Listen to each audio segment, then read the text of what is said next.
Samantala, tiniyak ng Department of Health o DOH na handa ang bansa laban sa kumakalat na Nipah virus kung saan ito ay seasonal outbreaks sa Bangladesh at India.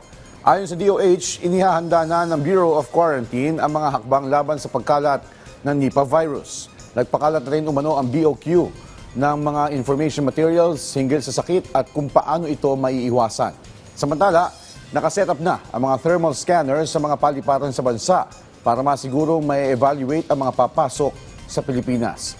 Ayon sa DOH, hindi na bago ang Nipah virus sa bansa dahil noong 2014 ay nakapagtala sa Sultan Kudarat ng 17 kaso nito. Ang DOH Bureau of Quarantine ay nananatiling mapagmatyag at inirekomenda ang mas mataas na kamalayan sa halip na paghihigpit sa paggalaw ng mga manlalakbay sa pamamagitan ng pagtuon